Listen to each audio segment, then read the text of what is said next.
اور یہ قرب کی منزل کے لیے ایک عظیم اللہ اکبر گویا کہ بہت با کرنٹ زینہ ہے، جو اسے یہ نصیب ہو جاتا ہے پھر اسے سب نصیب ہو جاتا ہے۔ تو سلطان العارفین خون کے آنسو رو رہے تھے، گھٹنوں کو زمین پہ رکھ کر۔ مرید نے دیکھا تو پوچھا سرکار آپ خون کے آنسو رو رہے ہیں؟ آپ نے فرمایا ہاں، 2 قدم پر میں عرش پر گیا تھا، 2 قدم۔ عشق والوں کی رفتار تو دیکھیں، لوگوں کو معراج مصطفیٰ ہضم نہیں ہوتی کہ حضور عرش پر کیسے گئے۔ ارے جنہیں عشق نصیب ہوا وہ بھی 2 قدم میں پہنچتے ہیں۔ واہ، عشق والوں کا مقام، اصل میں اہل عشق ناپید ہوئے۔ عشق پہ ہم نے تقریریں تو سنی لیکن عشق کا مزہ کب چکھا؟ اگر وقت ہوگا تو میں آگے اس کی تشریح کروں گا، اگر ٹائم رہا کہ عشق کسے کہتے ہیں، اور پھر آپ کے ہمارے جو اس وقت صاحب عرس ہیں ان کا مقام عشق کیا ہے۔ اللہ اکبر، تو آپ کو پتا چلے گا آپ کس کے عرس میں تشریف لائے ہیں۔ اللہ اللہ۔ تو سلطان العارفین فرماتے ہیں 2 قدم میں عرش پر گیا، اور جب عرش پر پہنچا تو میں نے عرش کو ایسے بے چین دیکھا جیسے پیاسا بھیڑیا جنگل میں پیاس کی وجہ سے بے چین اور بے قرار رہتا ہے۔ پیاسا بھیڑیا پیاس کی وجہ سے جنگل میں بے چین اور بے قرار رہتا ہے، تو میں نے عرش کو ایسے بے چین پایا۔ تو میں نے پوچھا اے عرش تو بے چین کیوں ہے؟ تیری بے چینی کی وجہ کیا ہے؟ اب یہ بات اہل بدعت کہہ سکتے ہیں کہ عرش سے کیسے بات ہو گئی، عرش پہ کیسے چلے گئے؟ میں نے کہا بدعتیوں یہ تمہارا عنوان ہی نہیں ہے، بدعتیوں کا یہ عنوان ہی نہیں ہے، یہ صرف اہل محبت کا عنوان ہے جو صرف خانقاہ میں بات کی کیا بات ہے۔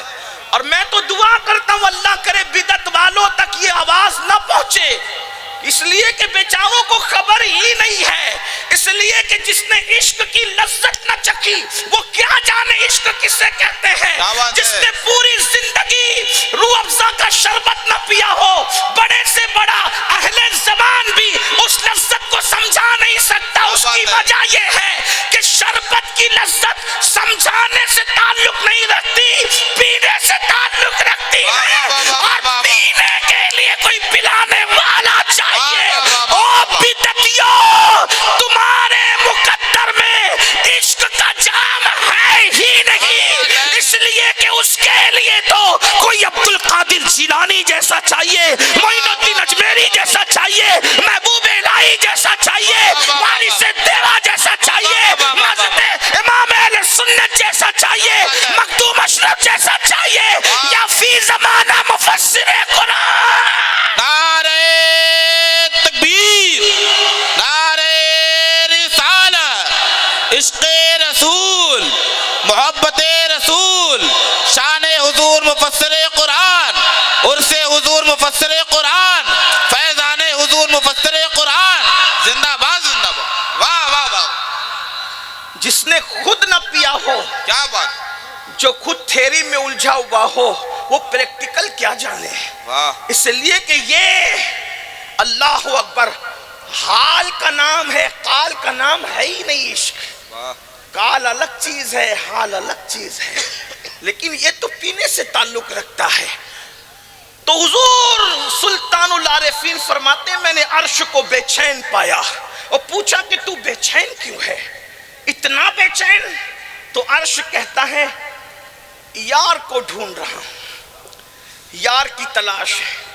اب ذرا توجہ کرنا، تھوڑا آپ پر مشکل لگے تو معاف کر دینا، کیونکہ آپ بیٹھے خانقاہ میں، اگر توجہ دل لگائیں گے تو آپ کو سمجھ میں آ جائے گی، کیونکہ سب خانقاہی لوگ ہیں اور اپنوں میں اپنی بات کہنا اچھی بات ہے۔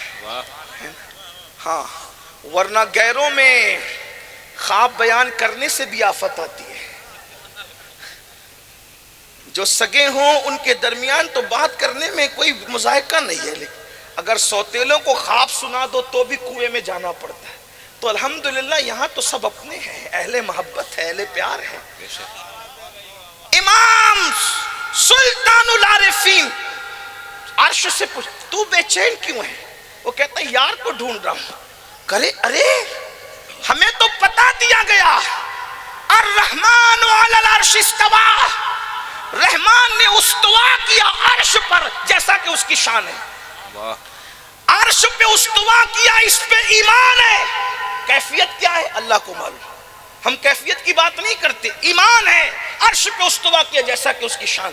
تو ہمیں تو پتا دیا جاتا ہے کہ رحمان نے عرش پہ استوا کیا جیسا کہ اس کی شان ہے. ہمیں عرش کا پتا دیا گیا اور تم بھی بے چین ہو. تو عرش نے سرد آنکھ کھینچی غم کی اور عرش کہتا ہے با یزید یہی تو رونا ہے. جب با یزید پوچھتا ہے کہ تو کہاں ہے تو عرش کا پتا دیا جاتا ہے، اور جب میں پوچھتا ہوں کہ تو کہاں ہے تو کہا جاتا ہے با یزید جیسے عاشقوں کے دل میں چلا. نعرہ تکبیر، نعرہ رسالہ، عرس حضور مفسر قرآن، علماء اہل سنت. واہ واہ واہ. اندازہ فرمائے یہ عاشقوں کے دل کی کیفیت ہے. ایک عاشق ہزاروں عشاق پیدا کرتا ہے. قرآن نے عاشقوں کی اس کیفیت کو بیان کیا. لا تجد قوما یؤمنون باللہ والیوم الآخر. سورہ مجادلہ کی آخری آیتیں اس کو سن لیں. اللہ پاک ارشاد فرماتا ہے تم ہرگز نہ پاؤ گے ان لوگوں کو جو ایمان لائے اللہ اور یوم آخرت پر. کیا اگر کفر کو پسند کر لیں ان کے رشتہ دار کون؟ وَلَوْ كَانُوا آبَاءَهُمْ. ایمان والے کفر کو پسند کرنے والوں کو دوست نہیں رکھتے، ان سے تعلق نہیں رکھتے، ان سے رشتہ نہیں رکھتے. اور قرآن کیا کرے؟ اگرچہ وہ ان کے باپ ہوں، او ابناءہم اگر ان کے بیٹے ہوں، او اخوانہم اگرچہ ان کے بھائی ہوں، او عشیرتہم اگرچہ ان کے رشتہ دار ہوں. باپ ہو، بھائی ہو، رشتہ دار ہو، قرابت دار ہو. ایمان والا جب عشق رسول کر لیتا ہے، ایمان لے آتا ہے، تو پھر وہ رسول کے دشمنوں سے، اللہ کے دشمنوں سے کوئی رشتہ نہیں رکھتا. اگرچہ اللہ رسول کا دشمن اس کا باپ ہو، بھائی ہو، قرابت دار ہو. اللہ اکبر. اس آیت مبارکہ کے آئینے میں مفسر قرآن کی زندگی کو دیکھیں آپ.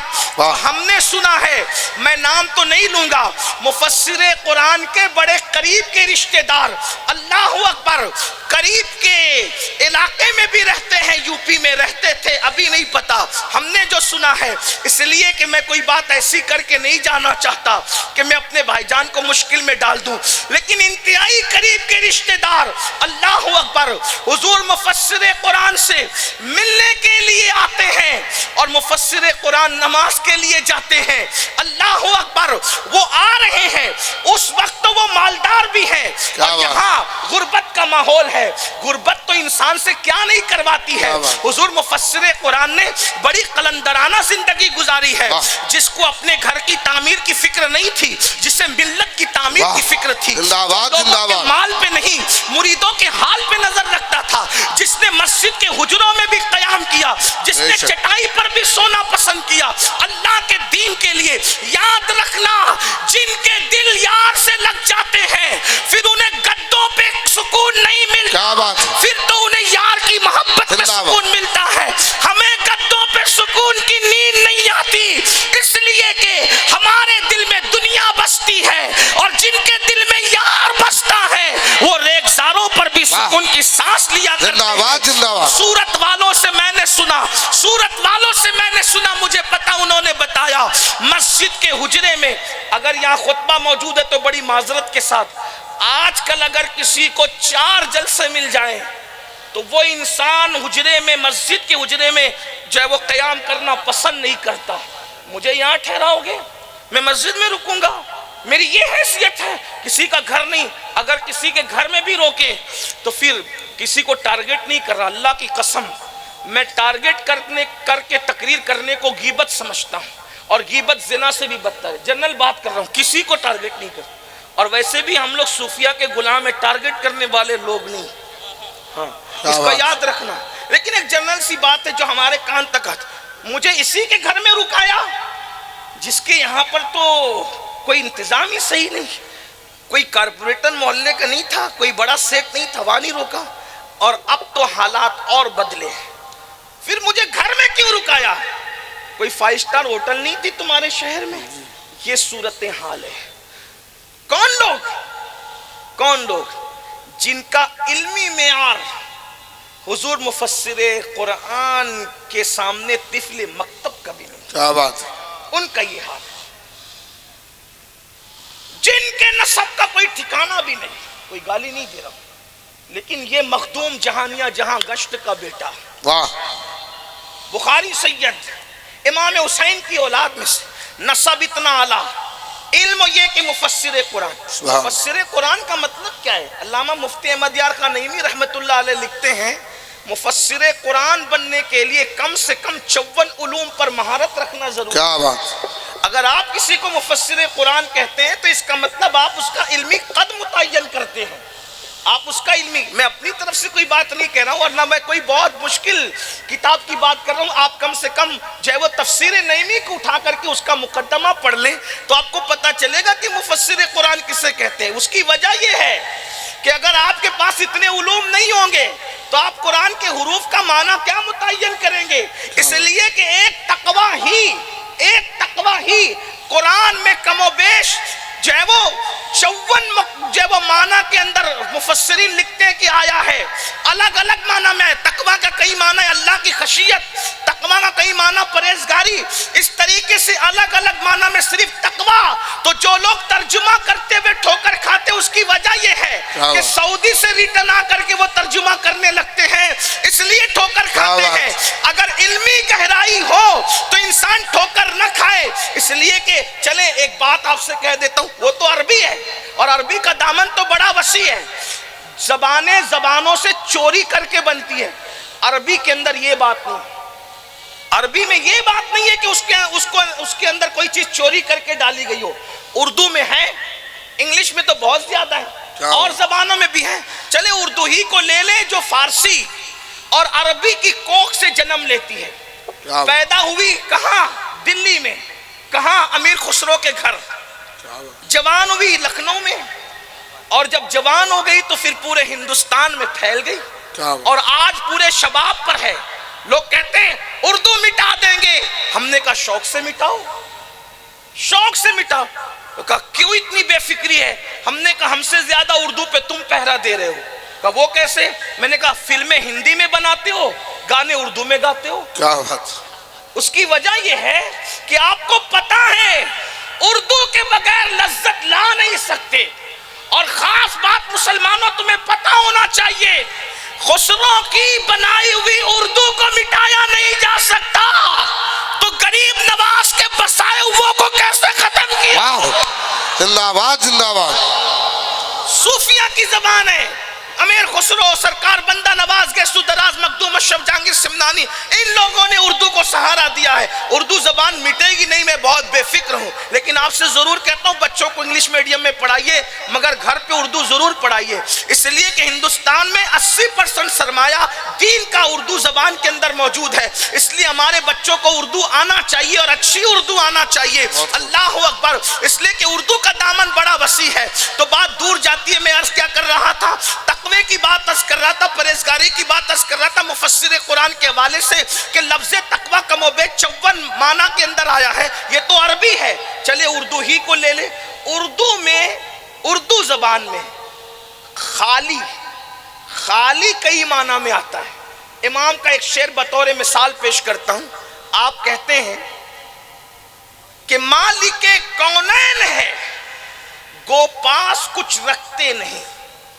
مالک کونین ہے گو پاس کچھ رکھتے نہیں, دو جہاں کی نعمتیں ہیں ان کے خالی ہاتھ. زندہ باد, زندہ باد.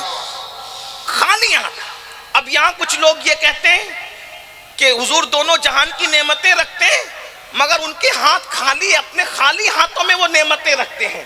لیکن اہل عشق یہ کہتے ہیں کہ وہ بھی صحیح ہے, اس کا انکار نہیں. خالی کا ایک مطلب کیا ہوتا ہے؟ خالی مطلب جس میں کچھ نہ ہو, کچھ نہیں ہو, اس کو بھی خالی کہتے ہیں. جیسے یہ بوتل خالی پڑی ہے مطلب اس کے اندر کچھ نہیں ہے.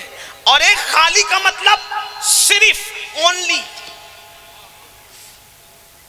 ایک خالی کا مطلب صرف, اونلی. مطلب کیا؟ ارے میں تو عرس ربانی میں گیا تھا, وہاں خالی علماء اہل سنت تھے. زندہ باد, زندہ باد. خالی کیا بات.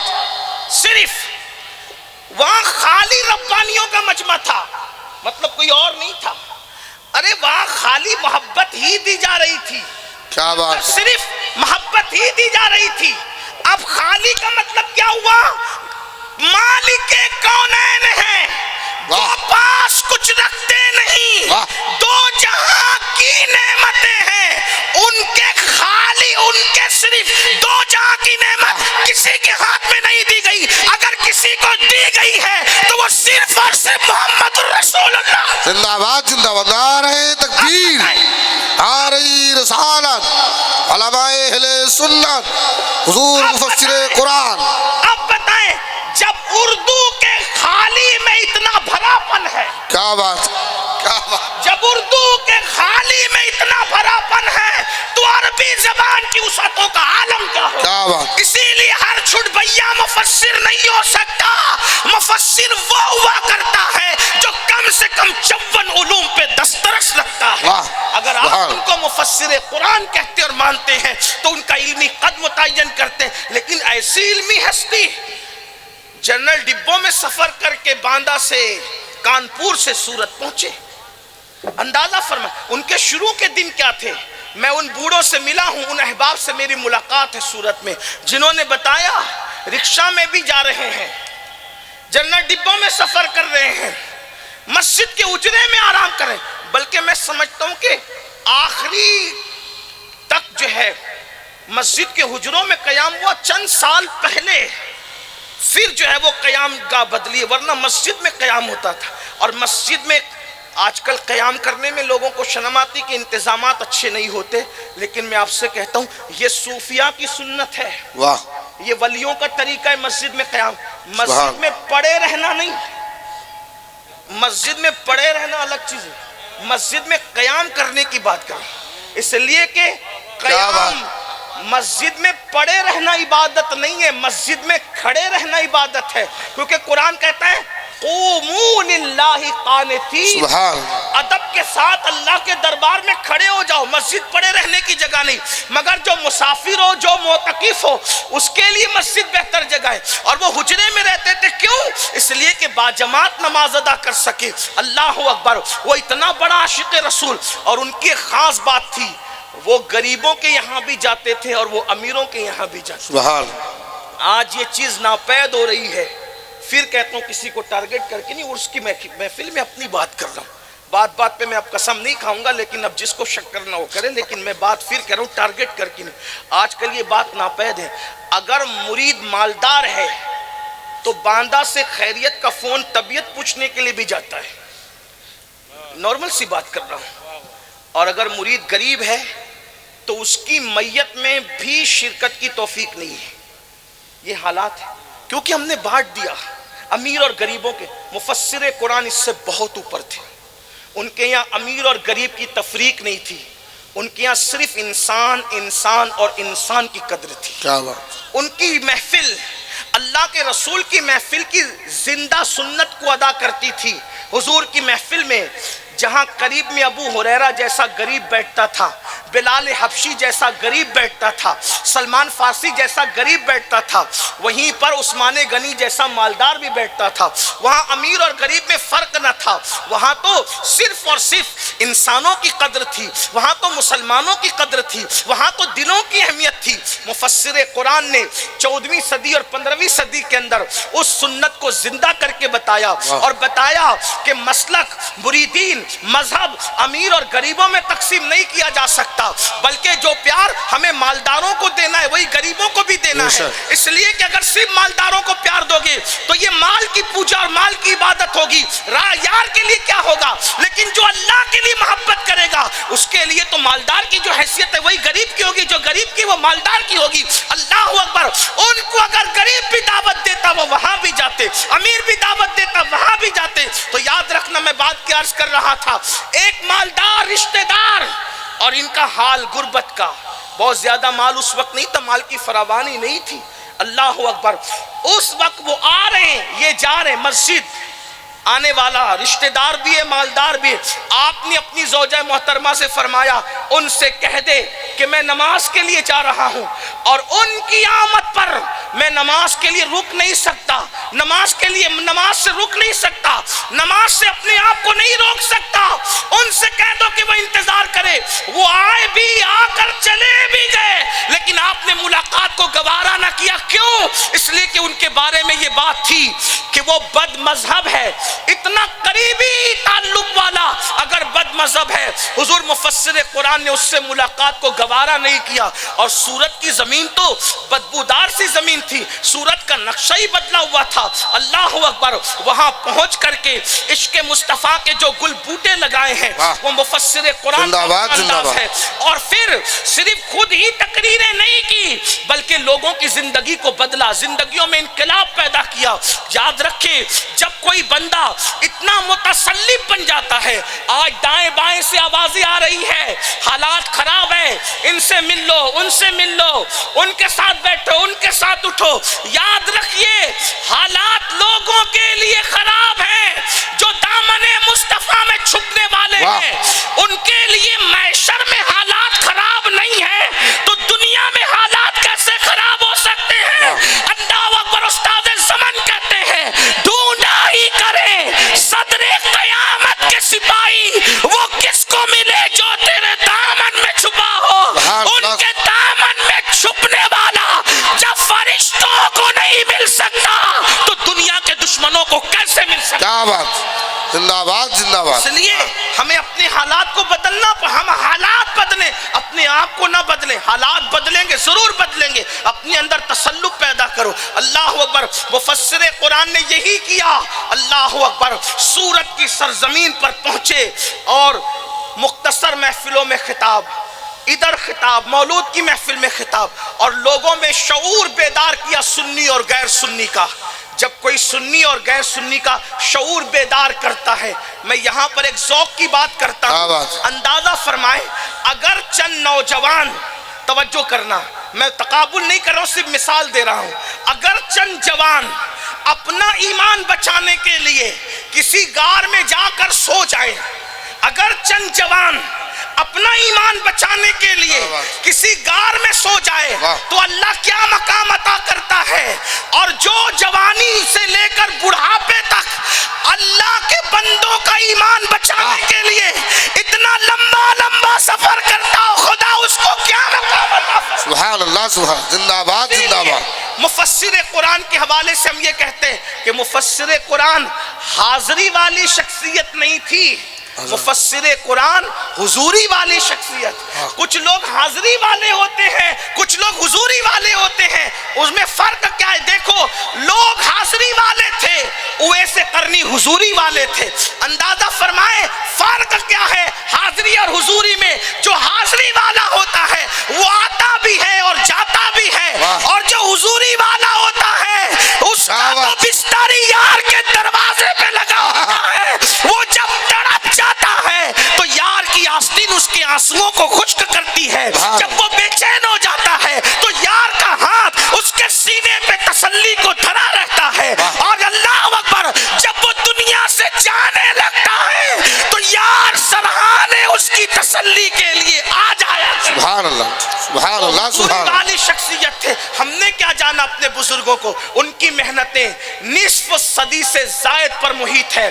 ممبئی میں حالات بدلے۔ ممبئی کے ایک صاحب نے مجھے بتایا کہ کم و بیش 70 سال تک کے انہوں نے ممبئی میں امام عالی مقام کے خطبات پڑھے، لیکن 70 سال پہلے کی گفتگو اور 70 سال بعد کی گفتگو کربلا ہی بیان ہو رہا ہے، کیا بات، مگر آپس میں میچ نہیں کھاتی، انداز تبدیل، مضمون تبدیل۔